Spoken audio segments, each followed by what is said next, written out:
In today's video, we have a lot of news to cover from around the NHL. We're looking at the latest trade talk involving teams like the Washington Capitals, Vancouver Canucks, New Jersey Devils, Toronto Maple Leafs, as well as the Anaheim Ducks. Plus, we're looking at some other news, including the roster freeze that kicks in tonight at midnight. How will it affect trades coming up and when we might see some more activity? News from the waiver wire, several injury updates, plus news on an NHL search for a new head coach in Ottawa. All that coming up next.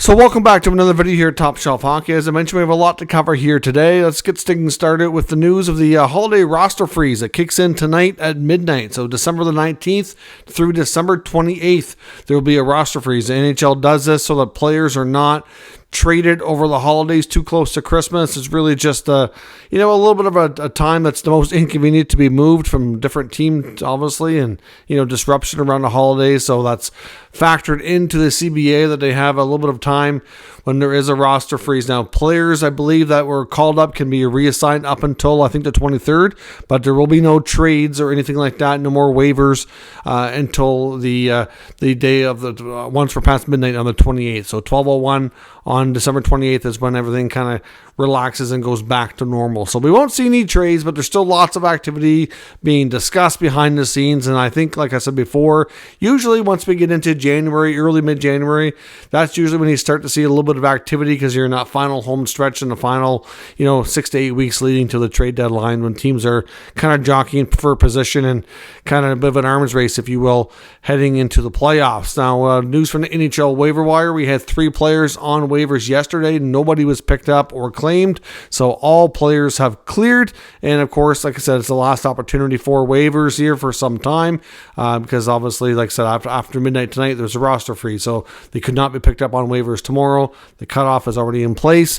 And the 28th will be the next potential day. You could see some NHL waiver activity, some injury updates around the league. Detroit has run into some goaltending injuries. Ville Husso is out week to week. Alex Lyon's already out, and they also lost Klim Kostin. So they're down to James Reimer being the main goaltender now. That's going to have to start the games for the next little while. So they've actually signed Michael Hutchison to a 1-year, 2-way deal. He was playing in their farm system in the American Hockey League, and actually his numbers weren't the greatest, but they're going to a little bit of a desperation spot here right now. So where they had room to sign him, I guess it's a little bit of insurance in case they need to go to him. But for right now, like I said, Lyon's out. And now Husso's out, and we'll see if Reimer can hold down the fort until at least one of them get back.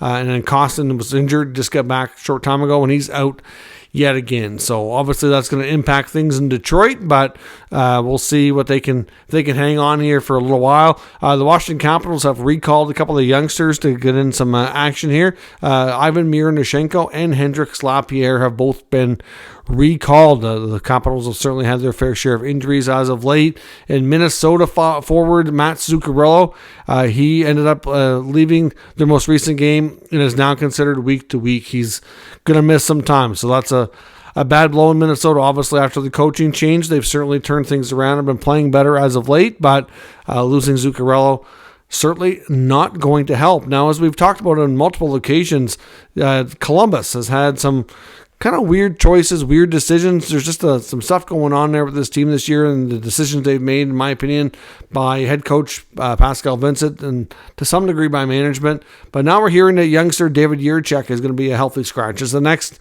kind of odd move, in my opinion. We've seen odd behavior, in my opinion, in how they've handled Jiricek and Fantilli to some degree. Line moved all around. Obviously, before he got hurt, playing center, playing wing, he was healthy scratched. It's a lot of bizarre things, but I'm not sure if we're going to see significant change out of Columbus or not. I got to wonder what ownership thinks and when they might, possibly decide to step in. Now, a lot of talk around the Ottawa Senators, too. Of course, tonight is the debut of the new head coach, or the old new head coach, whatever you want to call him. But Jacques Martin returns to the Senators bench after several years of being away. Of course, in case you're not familiar, Jacques Martin, arguably the greatest coach the Senators ever had. Took over in 1996, coached them until 2004, had a solid 8-year run. The year he took over, things were quite messy, so he didn't get them into the playoffs. He did see some improvement that year. But then the 8 next seasons, he got them into the playoffs consecutively, and they had a lot of success with him at the helm there. So certainly he's a coach that's going to bring details and structure, and not afraid to be a little bit harder on players and hold them accountable. I remember, some of the things and how he treated Jason Spezza early in his career, where Spezza was an offensive talent, but, not always back-checking hard and turnovers. And, he certainly was not afraid to be quite blunt and, teach him the hard way how to become a better player. So it should be better for him, for the team, especially with a lot of their youth that, need to learn how to win and need to learn how to kind of, take the game to the next level here. I think he'll be a great coach for them. But there's a lot of talk that this very well could just be a rest of the year type of scenario. Of course, we don't know if Jacques Martin really wants to be the head coach long-term or not. I mean, he is 71 years old. It's been a while, not too long, but a little while since he's coached in the NHL. But it's been a long time since he's had a head coaching gig in the NHL.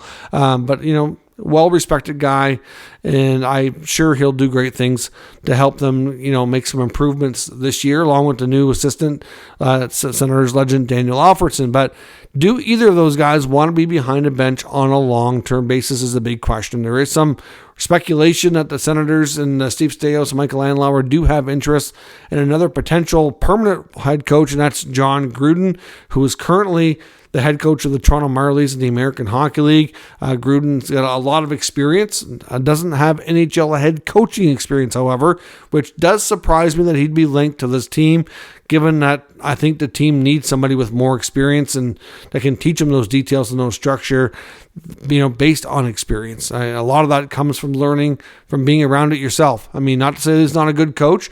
He does have familiarity, of course, with Andlauer and Staios, worked with them in Hamilton. And as much as Michael Andlauer appears to be a great owner, I don't want to see this turn into a scenario where he only hires his buddies and his friends and people he's worked with before. Yes, I understand to some degree that you're going to hire people you're familiar with when you're able to, because you trust them and there's an existing relationship, and that does go a long way to helping you feel comfortable to be sure they're the right person for the job. But at the same time, like, if Jacques Martin comes in and does a great job and the Sens get things turned around and do a huge 180 here, why would you change anything? Unless Martin himself does not want to be the full-time head coach. He's interim head coach with Alfredsson being the assistant coach. I mean, Alfredsson said he's willing to do whatever it takes to help this team. Once he was approached, he said quick chat with the family, talked to his wife. She was all for it, so he was good to go. Essentially, it impacts his family life a lot because now he's going to be on the road, whereas before he would have mainly been working with the team while they were in Ottawa and just had a little bit more. As much as his role was important, it wasn't, all the late nights, all the travel, all the preparation that comes with coaching. So at the end of the day, I also wonder a scenario where we could see Jacques Martin and Daniel Alfredsson kind of do this together for the rest of this year, and maybe Alfredsson eventually becomes the head coach and Jacques Martin goes back to being a consultant or what have you in a lesser role if that's what he prefers, given that he's getting older. I don't know if he's got it in him still to be a head coach, and I guess maybe we'll learn a lot. Maybe neither one of them really know, right?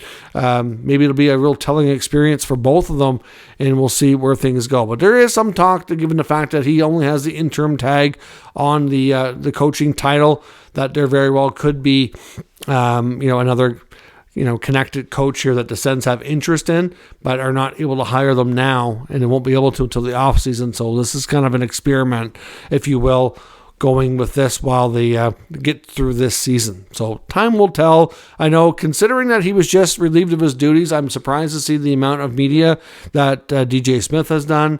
I know he talked to Bruce Garriock of Post Media. I've seen he talked to, I'm pretty sure he talked to Ian Mendez of The Athletic. I know Ian has an article out on him. I haven't had a chance to read it just yet.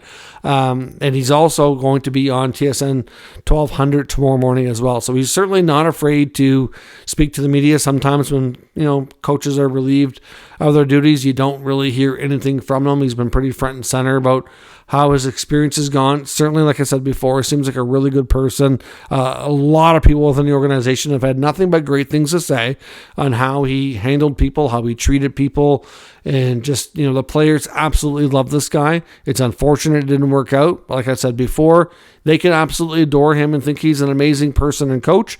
but maybe he's just not what's best for the team at the given time and for the players at the given time.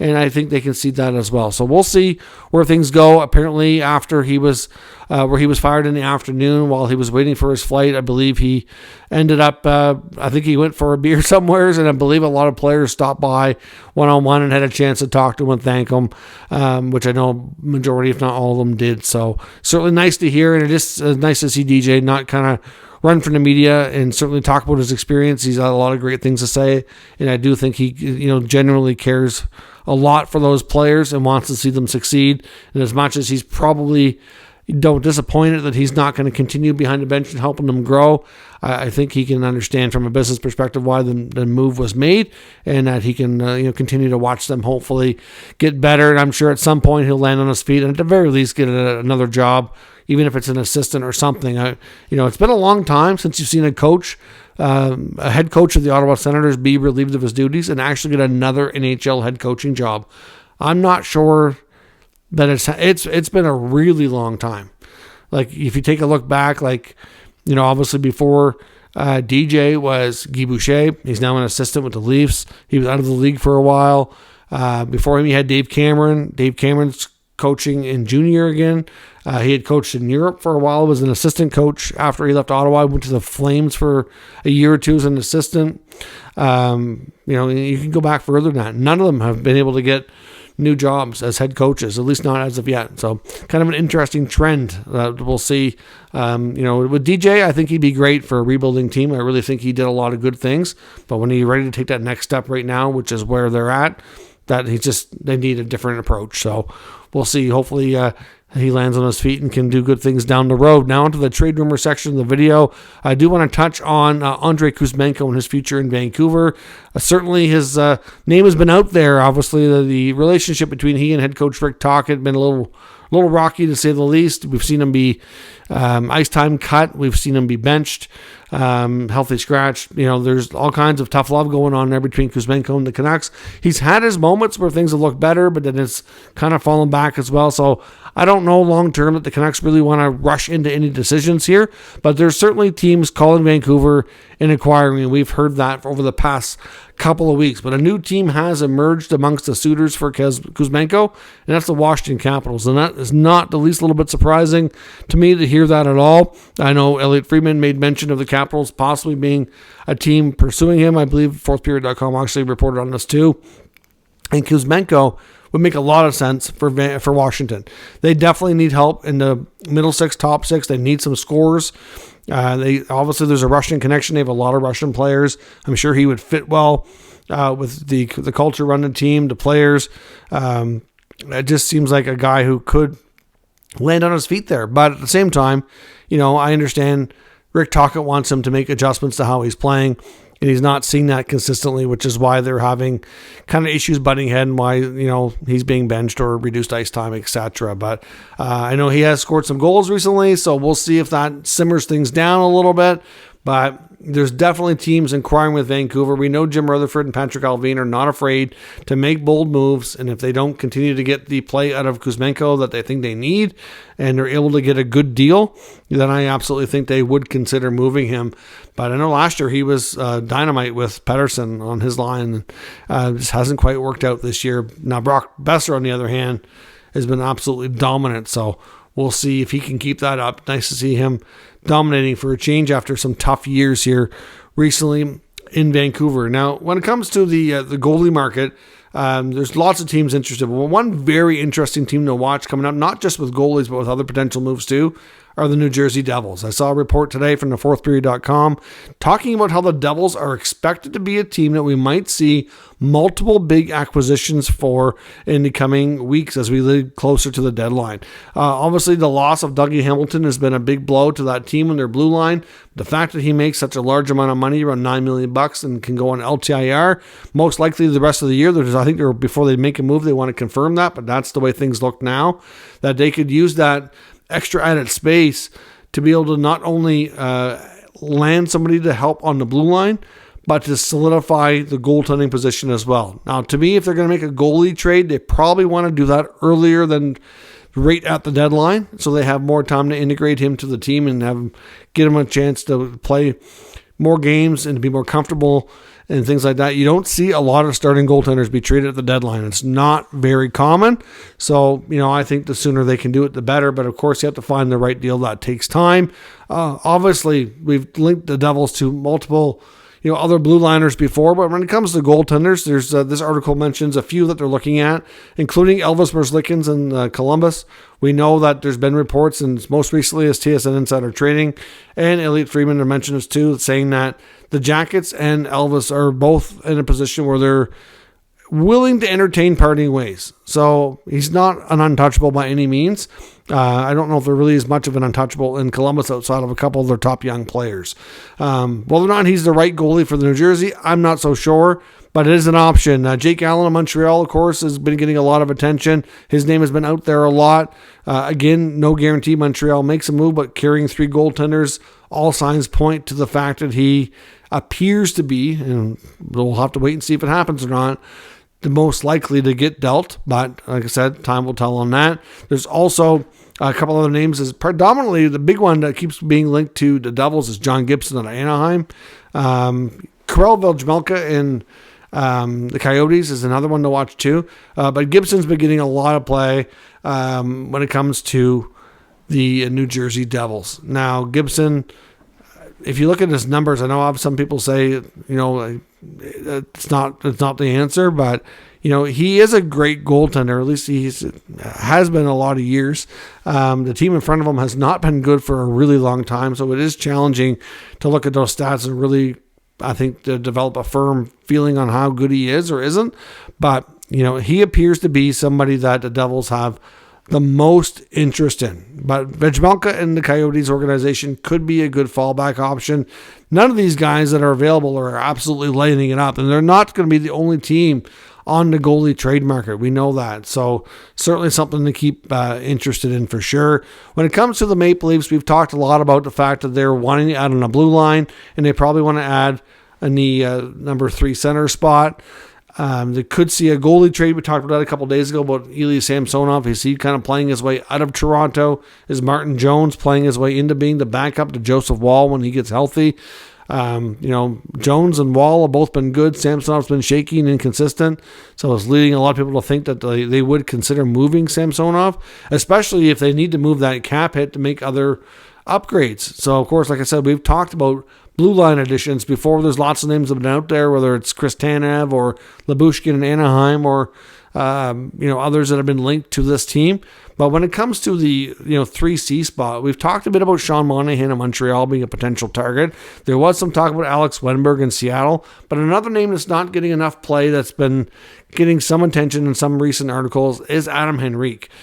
Based on salary is one of the pricier ones here on this list, but it might make the most sense. It might be the best option. They probably would need to get a third team involved. Maybe the team like the Sharks jump in and retain half a salary for an extra draft pick or two or something. At least, he's a pending unrestricted free agent now. That Henrique contract has been one that's been discussed as being tradable for a couple of years now, but it's always been challenging with the amount of term on it. But now he's down to the final year, so it's not so difficult, and he's playing well. Got lots of experience.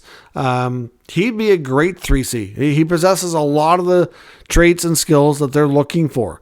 Like I said, they need a third team because he is making over $5 million, whereas Sean Monahan's making far, far less than that.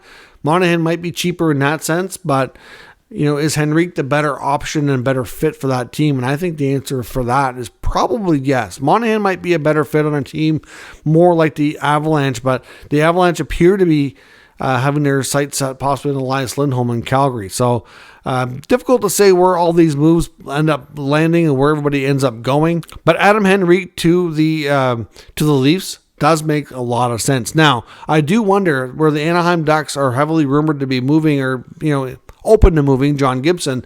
If they do that, would they take Samsonov back in a trade with the Leafs, which would free up money on their side to be able to make a deal like this possible? Certainly, they would need to move a significant salary to do it. And if Henrique can be retained on a third team and you get double retention here, they might actually, if they are able to move Samsonov, can actually probably save money and maybe make additional changes to their team if they want to make an additional upgrade, maybe as a depth blue liner or something to that effect. But it does make sense, and the numbers do work if the right teams are involved and if the right players going off are involved. I mean, obviously, the Leafs would have to give up, a younger player probably to the Ducks, maybe a draft pick on top of that, but I don't think their return price would be too crazy. It'd be more of the cap situation to figure that part out. So let me know your thoughts on all today's news and rumors down in the comments. We'll discuss further. If you're new to the channel, make sure you subscribe and stick around. We'll keep you up to date with the latest news, rumors, and analysis of all 32 NHL teams. Thanks for watching, and I'll catch you next time.